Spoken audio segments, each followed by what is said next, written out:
And so I'd like to just start out by showing you this bookshelf. I have a bookshelf similar to this at home. It's IKEA, you know. But I'm sure that many of you have bookshelves at home that have, things that you care about, maybe some textbooks. I have textbooks from 25 years ago that I've kept. But unfortunately, a lot of our students don't have textbooks on their shelves because of a number of different reasons. They'll never crack them. They can't afford them. A lot of our students at the Maricopa Community Colleges work 2 jobs, go to school full-time, and they have to decide if they're going to feed their families, put gas in their car to come to school, or buy a $180 textbook. The math is pretty simple in that respect. So my hope and our hope at the Maricopa Community Colleges is that someday our students will have all of the learning resources and materials that they need without having to decide if they're going to feed their kids or have access.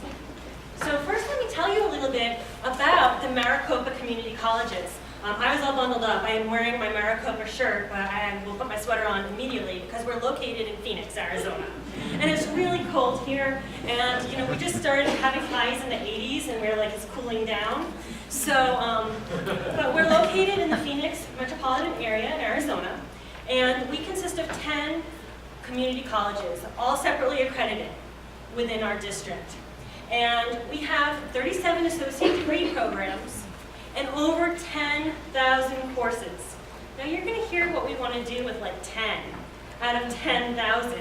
But we have over 10,000 courses and we have over 265,000 students. I come from Rhode Island, so if I stop talking, you'll know why.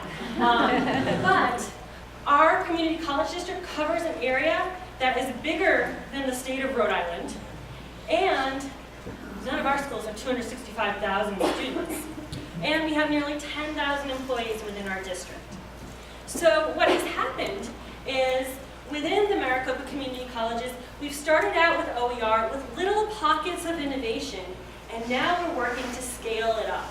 And so I'd like to introduce James Souza, who is math faculty at Phoenix College. He's kind of a superstar in OER, so you might have heard of him. He's going to talk a little bit about how we started. Well, to me, the evolution of OER begins with the frustration and the high cost of textbooks and how that affects student success. Right, we all know at the beginning of each semester we have groups of students that don't purchase the textbooks or course materials because they cost too much. But we also know that it's really important for students to have those course materials on day one so they can begin learning and increase their chances of being successful in the course. And so because of that, across our district, we've had little pockets of innovation occur where instructors begin using OER to teach the course materials. And as more and more instructors have used those materials, the collaboration has increased. And the result is that we've been able to create some very high quality courses to teach the wider courses. Now I'm going to focus mainly on math because math is probably in the best position teaching OER materials. But we also offer courses in English, psychology, chemistry, geology, geography, and so on, using OER materials. One of the best examples of the collaboration that has occurred is at one of my sister colleges, Scottsdale Community College, in the math department, where they've actually formed small groups of faculty that focus on individual classes. And in their example, they actually created a lot of the content from the ground up, whereas some of the other campuses, for example, my campus, we actually begged and borrowed what was out there and then added some stuff to it. But at Scottsdale, they've been able to teach 5 or 6 different math courses where every single section is OER. And I believe they've saved the students over $300,000 in the last year, just one campus and one department. So the course materials in the math area have a variety of components to kind of compete with the publisher content. And really, we're lucky that we have a program called iMathAS, also known as WAMAP or MyOpenMath, created by David Littman, who's here today, as well as folks at MyOpenMath. And that's basically our platform where we host the course materials. But the course materials consist of ebooks and workbooks, depending on the approach of the course. We've used textbooks from CK12, College of the Redwoods, books by Littman and Rasmussen, and several other sources, as well as video components which is probably what I consider my biggest contribution to just one piece of the course. And then also a lot of the courses offer PowerPoint slides that instructors can use in the courses as extra resources. So we feel like the OER materials offer a lot of benefits to the students. Number one, it removes that obstacle on day one. Every student in the class has all materials they need to be successful. And to me, that alone, I'm done. I'm sold on OER, and I would never go back. But also that right now we have this model, if we use publisher content, what happens every 3 or 4 years? Well, the new edition comes out, and faculty have to recreate their quizzes and tests, and it's inefficient. And OER allows the ability to improve those materials every year and make better and better resources for students. The materials that we create, we try to create so they're flexible for any course format. I've used the materials for traditional face-to-face class, online class, hybrid class, online classes. The materials are there so that they can be adapted to whatever the instructor wants to do, not to affect how they're teaching the course. And then the collaboration has been amazing to be able to meet people, not only throughout my 10-college district, but in different states, and to be able to contribute to that has been very rewarding. Before we talk about this, there's one interesting stat about the video component that I contributed to. I looked at the last 30 days, and I wanted to see, how much videos, how much have they been viewed, and more importantly, how much instruction I've been able to deliver over the last 30 days. And they're on YouTube, so you can kind of track that. And I'm not the only one making videos for our courses, but it came out to 30 days of viewing, came out to 3.6 years of instructional time, which to me just kind of illustrates the power in redistributing the materials that we create and share. Locally in our district, we share the courses using our own installation of My Open Math. It's called, you can see up there, iMathAS, where anyone in our district in the 10 colleges can copy and template any course that's created. And then a lot of the courses that we've created are template courses on the My Open Math platform that is shared throughout the United States and throughout the world. And so now we're to the phase of this project called the Maricopa Millions, which Lisa and Paul are going to talk more about. But the idea is to promote OER usage, not just in math, but throughout all disciplines over all 10 colleges with some lofty goals, which you'll hear about. And so, but right now we're kind of visiting different colleges and showcasing what's available now, and also have some plans to integrate some workshops into readapting what's already there and possibly creating some additional resources. So I'm going to pass it back to Lisa. Thank you. I'm back. So throughout our 10 community colleges, we've really been working 4 R's and trying to do some creation, reusing, remixing, revising, and redistributing. And so last spring, we got together and a subgroup came together to look more in-depthly as to how we might scale up OER. And so we did what we do in the open world. We looked at what was out there. We had Cable Green come out and visit with us and share some information. We talked to the folks at Lumen and the Kaleidoscope Project. I spoke with Richard and emailed him back and forth. We've had a lot of discussions with a lot of different people across the world in regard to what they're doing in terms of OER, as well as looking internally at what was going on within Maricopa. And we decided that we wanted to put some goals together, and our goal is the Maricopa Millions. We want to save our students at least $5 million in 5 years. And we decided to do this, just like so many of you are doing, by targeting our high enrollment courses, where we can get the biggest bang for the buck. So $5 million in 5 years. You just heard that at Scottsdale Community College, just in math, we're saving students $300,000 a year. This isn't unfeasible. So we were like, how are we going to do this? So we put together a steering team, and we have a number of members of our steering team, as well as our friends at Maricopa here. And so do you guys just want to stand up, and so that people have questions after, they can see you? So we got you. So awesome. Other people are at other sessions learning. So we put together a steering team, and we, again, our Maricopa Millions. And we decided, hey, we need a strategic plan. We need to figure out how we're going to do this. And we put together a strategic plan that dealt with policy, how we were going to do faculty development and outreach to our faculty, how we were going to benchmark where we are and evaluate where we go in the future. And our steering team came together in August, so this is new, what we're doing here. And we came together and we have an executive sponsor, so it's really interesting. This is a grassroots effort that's supported from the top. So our Vice Chancellor and Provost supports this fully, as do the college presidents, but faculty just can't wait to get started with our projects. So we meet twice a month, once a month together, once a month virtually. And these individuals are really making an impact at their campuses by spreading the word. And so we're really working closely with our students and our faculty to get everyone involved across the district. So we started out benchmarking. We sent out some surveys. So we asked our faculty, hey faculty, do you know what OER is? Are you using it? What was really interesting was that a lot of our faculty were using OER. They had never heard of it. They created some, they were adopting it, they were remixing it, but they didn't know it. And that was really fantastic. We were pretty excited about that. Part of our job was already done. And then we had some faculty who were like, I've never heard of it. I can't wait to get involved. And then we have faculty who love their textbook, they're happy with it, and they're not ready to make a change, and that's okay.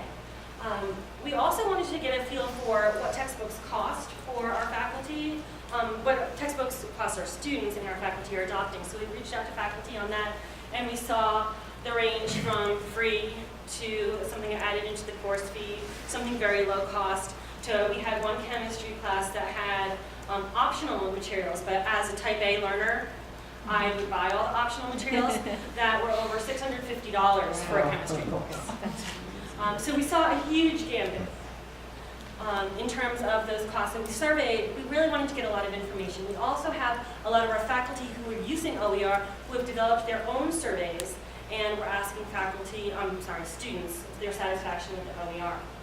We also started focus groups with our students, and it's been awesome visiting with our students. It's been so fun to see the impact that we're already having on our students using OER. And so we really just wanted to share a little bit about what our students think with you. So hopefully the volume will work.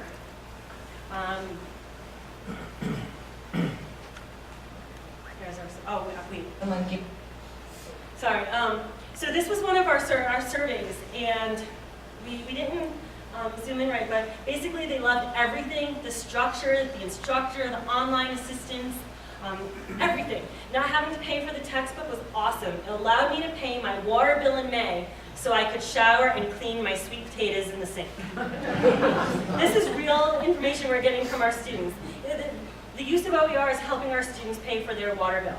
I'm going to move to the video, but it's advanced a little bit. Also, we're going to need to rewind it once it starts. Getting this information, compiling the information, the publisher, the editor, I understand that process of why it costs what it does, but at the same time, we are taught we're supposed to embrace information. Thank you.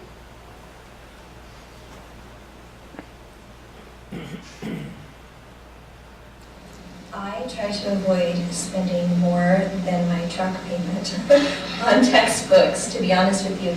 I understand the process of someone giving this information, compiling the information, the publisher, the editor. I understand that process of why it costs what it does, but at the same time, we are taught we're supposed to embrace information and education. I cannot embrace that 100% when I'm concerned about, well, if I only have so much in my Pell Grant and I have to pay for this class and I have to pay for this book, it distracts from what my goal is, and that is to understand the material.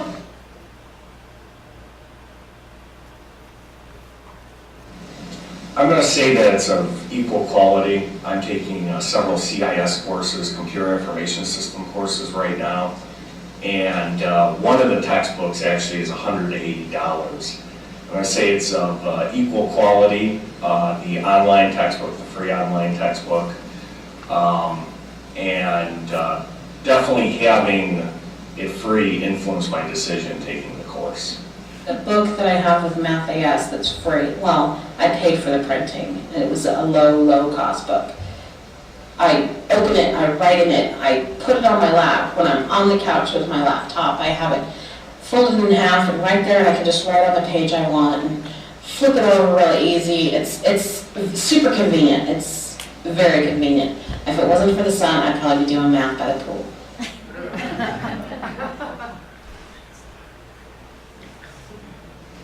Since I was introduced to the process that has been offered of online free resources, I now choose my classes as early as possible based on their materials offered. So if this is free materials, excuse me, or information offered online, I will sign up with those classes first, and classes that require textbooks that are outside of my price range, I will put those off.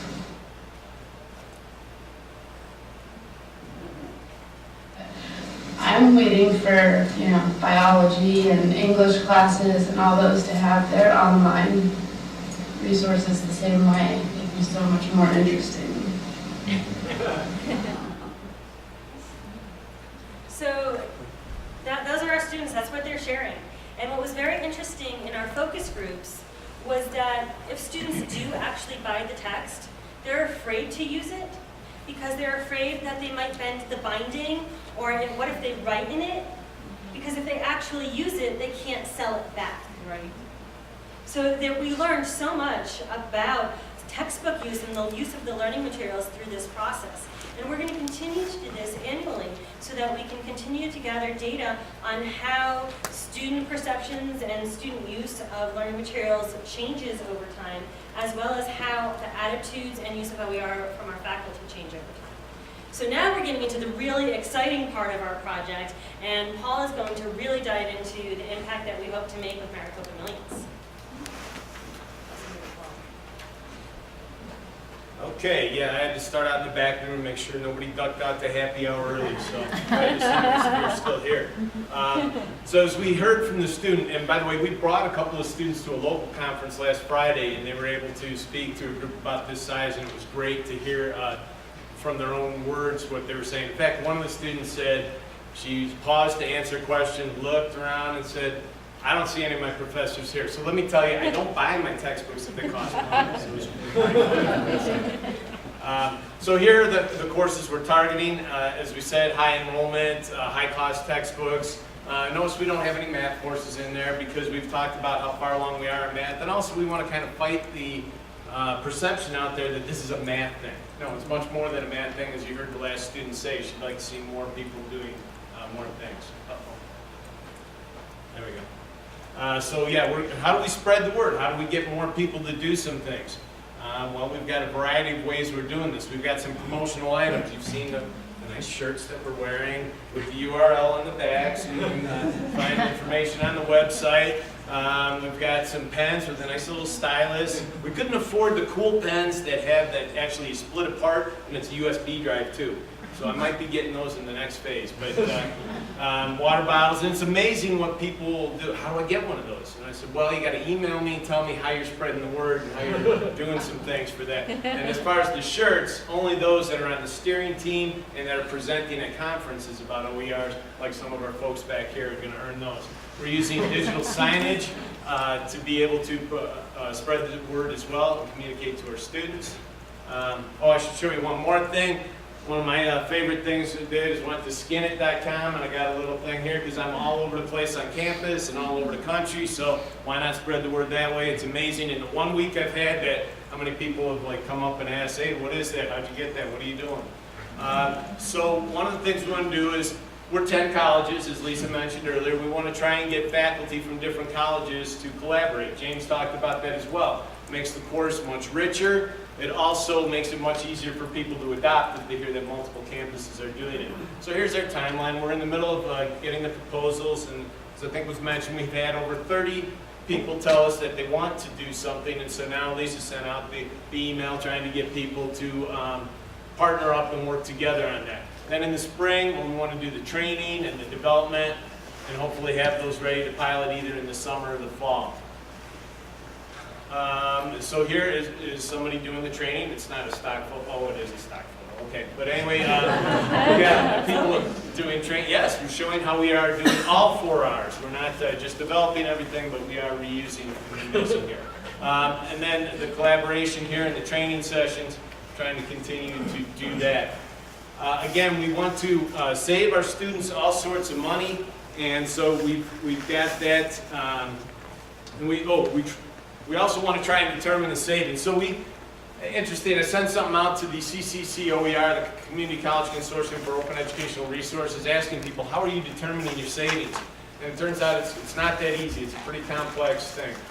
People are doing it all sorts of different ways, but we are keeping track of that. We're trying to be as accurate as we can, but we're finding out using an average class size of about 20 seems to be pretty accurate, and as people have mentioned, around $100 seems to be in the ballpark as well. But we're kind of validating that with our own numbers at our own district just to make sure, but those do sound to be fairly accurate. Also, so I mentioned our website, and so this is where we're driving people. We are still, as I just talked about, it's hard to determine exactly how much. We know from Scottsdale's work that they've got over $300,000 a year in savings, but we're trying to determine as we uncover all these other pockets that are going on, how much money we're saving there, and then to determine that. The reason there's a little blank here, we've got the low cost and no cost. We wanted to determine what's low cost, so we thought, well, should that be a bunch of administrators and faculty deciding what's low cost for students, or should we go around and do student focus groups and ask them at all the various colleges, what are you looking for, as we showed in some of those interviews there, and then what would be low cost to you? And it's interesting, it varies from $20 to some have said over $100, but seems to be kind of landing right about $50. I know the state of Washington, I think, used $30, and that's where I thought we were going to land, but I was surprised to find a lot of students were saying around 50. So we still have some more data to collect on that, but shortly we should be in the next month or so updating that number and also having that. And then each semester we'll try and get up to that $5 million. I am feverishly trying to hit my time here, and I think that we have time for questions. We have 2 minutes for questions. Who's got some questions? Yes? Great project.